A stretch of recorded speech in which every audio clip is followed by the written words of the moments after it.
Hola, ¿qué tal? Estamos de nuevo en Punto de Emancipación y hoy es un gran honor contar con la presencia de nuestra querida Chantal Mouffe. Como ustedes saben, Hegemonía y Estrategia Socialista constituyó un antes y después de la teoría política. Fue la primera revisión postestructuralista de toda la tradición emancipatoria marxista. Fue una nueva recepción de la obra de Gramsci y a la vez surge en ese mismo contexto de esa obra ya insinuado el proyecto de una democracia radical. Luego Chantal Mouffe ha continuado todos esos trabajos en libros como En torno a lo político, El retorno de lo político, La paradoja democrática, su último libro Agonística y un libro que va a salir ahora traducido en distintas lenguas, con el que voy a iniciar la primera pregunta porque nos interesa mucho y nos resulta muy sugerente el título, que es Para un populismo de izquierda. Así que, querida Chantal, empiezo dándote la palabra con un interrogante sobre el título de ese libro y por qué te parece que en la actualidad contemporánea de la dominación neoliberal, el populismo de izquierda puede ser, desde el punto de vista de la experiencia de lo político, una instancia fecunda. Bueno, es un libro que quiero decir desde el principio, es un libro muy partisano. Yo no es una intervención política, ¿no? Porque hay una cantidad de discusiones, como ustedes saben, sobre el populismo, que el populismo. Bueno, no es un libro más sobre el populismo en general. Es una intervención, una definición de cómo me parece que uno tiene que entender el populismo, y en ese sentido me inscribo completamente en la tradición que ha establecido Ernesto Laclau en su libro La razón populista, es decir, que el populismo es una estrategia discursiva de construcción de la frontera política. No es un régimen, no tiene un contenido específico, digamos, programático o ideológico completo. Bueno, eso me parece importante porque si no, no entiende de qué se habla, ¿no? Y entonces mi argumento allá en ese libro es que hoy día, en la coyuntura que estamos viendo en Europa Occidental, yo insisto mucho sobre eso, porque para mí siempre, en realidad, todos mis trabajos han sido de alguna manera trabajos teóricos, pero inscritos en la coyuntura. Por eso es que a mí me gusta mucho una cosa que subraya Althusser en uno de sus últimos artículos sobre Maquiavelo. Dice, Maquiavelo piensa siempre en la coyuntura, no sobre la coyuntura. Y eso es una cosa a la cual me identifico mucho, ¿no? Por ejemplo, en realidad, Hegemonía y Estrategia Socialista es un libro muy teórico, pero era anclar una coyuntura específica, que era el momento de la crisis del modelo socialdemócrata. Es el momento en el cual se hace la ruptura en Gran Bretaña con Thatcher y el principio del neoliberalismo, y nosotros estábamos pensando, bueno, ¿cuál es el problema que pasa en esas circunstancias? ¿Por qué es que los partidos de izquierda, tanto socialdemócratas como los partidos, digamos, marxistas, porque todavía había bastante en la época, que ellos no son capaces de entender la especificidad de los nuevos movimientos sociales? Y entonces eso es lo que les impide desarrollar una estrategia defensiva respecto a la ofensiva del neoliberalismo. Bueno, eso es en esa coyuntura. Entonces nosotros, bueno, decidimos, no, hay que articular la lucha obrera con la lucha de los nuevos movimientos, con el feminismo, la lucha gay, antirracista, y entonces allá proponemos de redefinir el socialismo como radicalización de la democracia. Bueno, después en libros posteriores, por ejemplo, uno de los problemas que me planteé es cómo hay que concebir la democracia para que se pueda radicalizar, ¿no? Entonces, allá es donde yo desarrollé el modelo agonístico de la democracia, que yo pongo al modelo deliberativo, el modelo agregativo, porque yo insisto que esos dos otros modelos son muy racionalistas, no dejan ningún lugar para pensar el papel de los afectos en la política, y que eso es una cosa crucial, y que yo considero de que uno de los problemas de la izquierda en general es justamente ser demasiado racionalista. Piensa que ser de izquierda es dar argumentos, y que todo lo que es movilización de afectos, eso es una cosa que únicamente hace la derecha. Bueno, entonces después en torno a lo político yo examino otra coyuntura coyuntura, que es la coyuntura, digamos, de la pospolítica, el modelo de la tercera vía, de Tony Blair.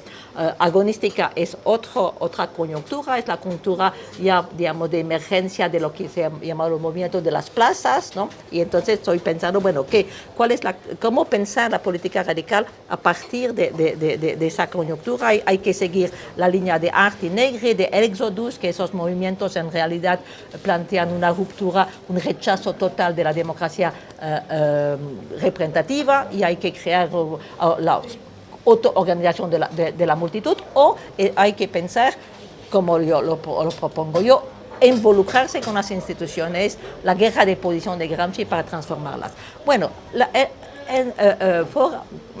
el último libro que sale ahora es otra coyuntura todavía distinta, porque yo creo que hoy día estamos viviendo una crisis del modelo neoliberal. En el sentido, digamos, hay una gran diferencia entre la coyuntura en la que yo examinaba en torno a lo político, donde allá es el momento en el cual la hegemonía liberal está bien asentada, ¿no? Entonces yo creo que en ese momento pensar en momento populista no había un momento populista, mientras que hoy día, eso es mi tesis, estamos viviendo un momento populista, porque justamente hay una cantidad de resistencias que a lo que yo llamo la postdemocracia, porque la consecuencia de la hegemonía neoliberal ha sido instalar un modelo que yo llamo, bueno, no soy la única en utilizar ese término, Colin Kroos, Jacques Rancière también hablan de postdemocracia. Yo lo hago en una manera un poquito distinta, aunque estoy de acuerdo con lo que ellos dicen. Para mí la postdemocracia tiene dos elementos particulares.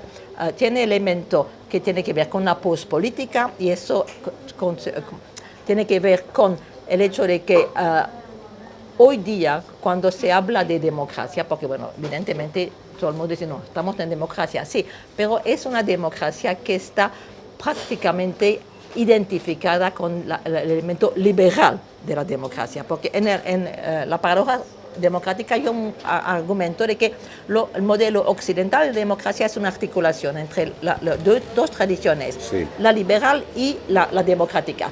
La liberal, Estado de Derecho, separación de los poderes. La democrática está centrada sobre la idea de igualdad y soberanía popular. Y eso justamente es lo que hoy día, con esa situación postdemocrática, ha sido eliminada. Por ejemplo, la cuestión de la soberanía popular, bueno, implica justamente que cuando los ciudadanos van a votar tengan una real posibilidad de escogencia entre dos proyectos distintos, cosa que la postpolítica impide, porque finalmente no hay diferencia entre centro-derecha y centro-izquierda. La cuestión del valor de la igualdad, que era central, que es central al proyecto democrático, también ha sido eliminado, porque estamos viviendo, y eso es un fenómeno nuevo en los países europeos, fenómeno de oligarquización, ¿no? Eso, por ejemplo, la obra de Thomas Piketty, El capitalismo del siglo XXI, muestra cómo se está creando cada vez más una fractura entre un grupo cada vez más pequeño de súper ricos y, por otro lado, una proletarización, pauperización, precarización de las clases medias. Bueno, eso entonces indica que todo el ideal de igualdad, además, finalmente uno encuentra muy poco ese valor en los digamos, partidos llamados de izquierda entre comillas, como dicen ustedes acá, ¿no? Porque yo me acuerdo de la época de Blair, es que la escogencia, es decir, ya vamos a darles a la gente el derecho de escoger su escuela, todo lo que tiene que ver con la idea misma de igualdad también ha sido eliminada del discurso. Y entonces eso es lo que llamo postdemocracia. Y lo que estamos viendo, lo que llamo el momento populista, es una serie de resistencia, de puesta en cuestión por la gente de ese sistema. Bueno. No, nosotros queremos tener una voz. Pero déjame terminar sobre ese punto. La cuestión es que esas reivindicaciones que son finalmente reivindicaciones democráticas pueden ser articuladas de maneras muy distintas. Pueden ser articuladas de manera, digamos, de lo que hace el populismo de derecha, que es el discurso xenófobo, o pueden ser articuladas hacia una radicalización de la democracia. Y entonces mi argumento es que es muy importante intervenir en esa coyuntura para impedir que esas demandas sean articuladas hacia lo que es finalmente una, no diría eliminación necesariamente, pero una restricción de la democracia básicamente a los nacionales, ¿no? Y entonces eso es la propuesta del populismo de izquierda. Hay que intervenir yo creo que estamos viendo una oportunidad, porque hay una crisis del modelo neoliberal, pero entonces eso no va necesariamente llevar a una sociedad más justa, más igual, más democrática. Puede llevar a sociedades más autoritarias. Entonces yo creo que es muy importante que la izquierda entienda la necesidad de proveer un discurso, un vocabulario que permita articular esas demandas en un sentido, digamos, de radicalización de la democracia. Bueno, muy bien, Chantal. Has dicho en el último tramo de tu discurso especificidad de los movimientos sociales, ha surgido el término igualdad, has hablado de un momento populista en relación a la crisis del neoliberalismo y por lo tanto se impone en este horizonte del populismo de izquierda una pregunta crucial que es el surgimiento del feminismo o de los feminismos en el escenario político contemporáneo y por lo tanto debo preguntarte si entre esas prácticas articulatorias que podrían dar lugar a un populismo de izquierda, ¿cuál es el papel que le asignarías al movimiento feminista? Bueno, para poder, digamos, discutir eso, quiero en primer lugar explicar una cosa, porque, bueno, ese populismo de izquierda, digamos, su objetivo es de crear construir un pueblo, como decíamos en el libro que hicimos con Íñigo Errejón, construir un pueblo. Este pueblo, evidentemente, no es un pueblo que exista ya, ¿no? Eso es una cosa sobre la cual insisto mucho, que toda mi propuesta de populismo de izquierda solamente se puede entender dentro de la problemática teórica que hemos desarrollado en hegemonía, estrategia socialista, sí, que es una problemática anti-esencialista, ¿no? Bueno, pero es un punto importante para la cuestión del feminismo. Y entonces lo que hay que hacer es construir un pueblo a través de la articulación de una serie de demandas democráticas que son heterogéneas. Construir lo que llamamos en hegemonía una cadena de equivalencias entre las demandas de la clase obrera, las demandas de las mujeres, las demandas, digamos, de la ecología. Bueno, eso hay que construir un pueblo a partir justamente de la articulación de esas demandas.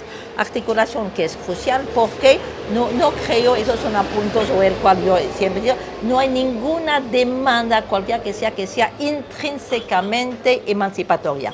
Todo va a depender de la manera como se articula. Por ejemplo, las demandas de las mujeres pueden ser articuladas si no están ligadas a las demandas de las clases, los obreros, de los antirracistas, también pueden ser articuladas. Entonces, de manera derecha. Por ejemplo, lo que estamos viendo hoy día con Marine Le Pen es que finalmente uno puede articular las demandas de las mujeres de una manera que sea, el enemigo es el Islam, porque el Islam es el que pone en cuestión. No, eso es muy grave, esa cuestión. Es muy seria, sí. Pero te digo, hay sectores del feminismo que no piensan que el feminismo sea un caso más de la dominación, sino la clave de la dominación y que por lo tanto no es susceptible el feminismo de ser articulado a las otras demandas porque habría una especificidad propia que constituye al feminismo frente al sistema de dominación. Mire, a mí eso me parece... No es mi posición, pero te estoy preguntando para...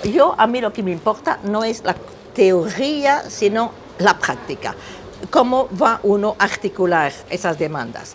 Y entonces, bueno, yo creo que una cosa que es evidente es que esa articulación es posible únicamente en la medida en la cual hay un principio articulador, ¿no? Bueno, entonces ese principio articulador, bueno, puede ser un líder, pero también puede ser un movimiento particular. Sí. Por ejemplo, Ernesto daba como ejemplo Solidarność en Polonia, que ese movimiento llega a ser el símbolo de una cantidad de otras luchas. Bueno, la cuestión entonces que hay que plantearse respecto del movimiento, bueno, el feminismo, yo tengo problemas con eso porque hay feminismos, no hay un solo feminismo, ¿no? Hay muchas maneras como las luchas de las mujeres por la igualdad pueden ser articuladas.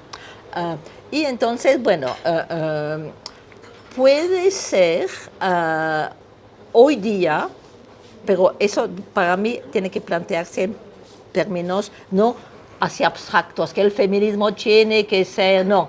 hoy día, por ejemplo, en España, en Argentina, porque tampoco es que esos movimientos de mujeres son importantes en todas partes. Es muy importante en España, en Europa también es muy importante en Polonia, en América Latina está muy importante, pero no es que haya en todas partes, no pasa como en todas partes lo que pasó acá en el 8 de M, ¿no? Entonces, pero justamente en un caso determinado, o sea, por ejemplo, en España, es alrededor de la lucha feminista que se van a poder plantear todas las otras demandas para radicalizar la democracia. Eso evidentemente requiere que el feminismo sea articulado de una manera en la cual ellos toman, como no me encuentro la palabra decir, se encarguen, quieren ser, bueno, representantes no solamente de un cierto tipo de demanda feminista.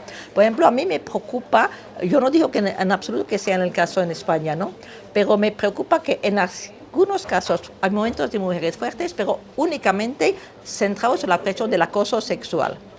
Y que es una cosa importante, pero si uno no va a ligar eso en primer lugar, diría yo, otros problemas que tienen las mujeres, porque las mujeres, es decir, no tienen solamente ese problema, tienen también problemas muy pobres de explotación, bueno, y eso es importante representar las luchas de distintos tipos de mujeres. Pero no solamente eso, también hay que, por ejemplo, no plantearse la resolución de esos problemas a costa, por ejemplo, de las demandas de los obreros o ecológicas. Eso es la cuestión de la articulación. Claro. Y bueno, a mí me parece que en ciertas circunstancias, bueno, espero, diría yo, porque cuando uno ve, y me parece que en ese sentido el caso de España es particularmente interesante porque es un movimiento justamente donde no es un movimiento centrado únicamente sobre una demanda, ¿no? Hay muchísimas demandas. Creo que lo hace más complicado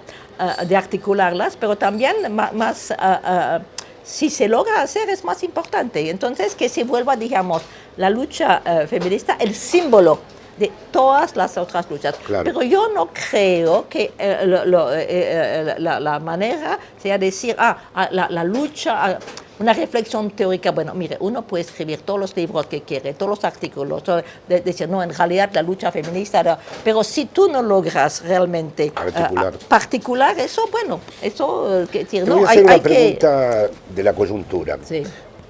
La presencia que tú conoces muy bien de un montón de ministras mujeres en el PSOE. Sí. ¿Te parece que podría ser leído en el horizonte de la radicalización de la democracia o es una política de diseño en donde numéricamente incorporan las mujeres para, por otro lado, bloquear esas posibles articulaciones de las que estamos hablando?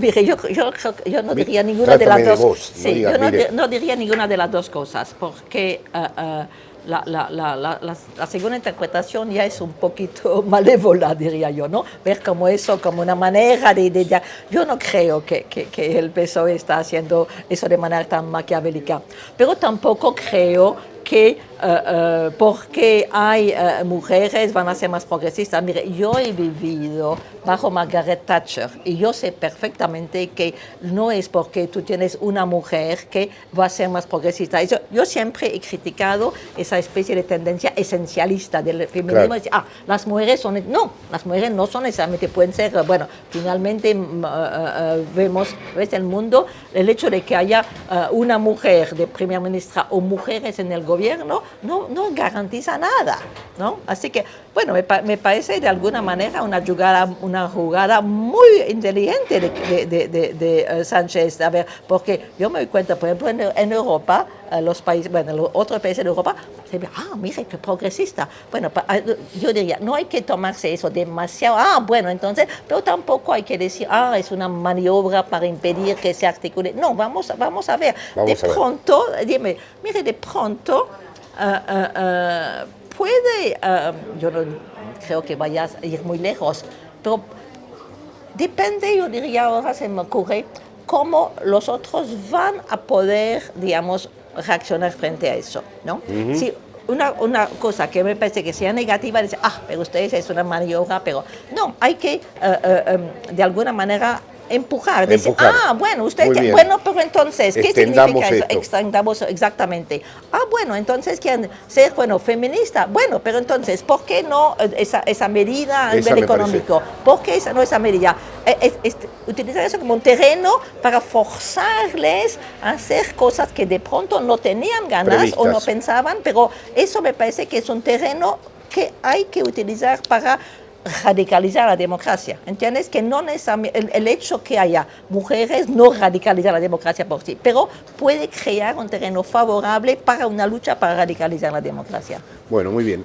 Vamos a terminar con esto, Chantal. Hay muchos que nos ven desde América Latina al canal Punto de Emancipación, entonces me resulta inevitable preguntarte, desde la cuestión del populismo de izquierda o desde su horizonte, ¿qué lectura harías ahora de los denominados, porque sabes que así se llaman allá y además tú has tenido una experiencia directa con todos, los movimientos nacionales y populares latinoamericanos?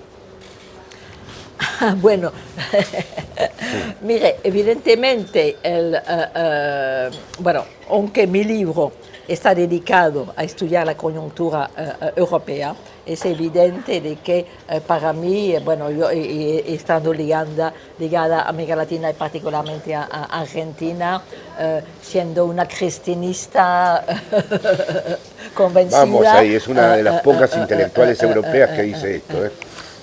Bueno, evidentemente me parece que nosotros hay cosas de las cuales nos podemos inspirar de las experiencias nacionales populares, ¿no? Claro que no se trata no es un modelo que se pueda aplicar, claro, porque las condiciones son demasiado distintas, pero en cuanto a estímulo, en cuanto a ideas, sí, me parece, bueno, no me gusta mucho la palabra modelo, pero yo creo que hay en las experiencias del kirchnerismo en Argentina una enorme cantidad de cosas que pueden servir para nosotros. Es decir, tanto en las cosas positivas y en los problemas, ¿no? Es decir, reflexionar en los impas, ¿sí?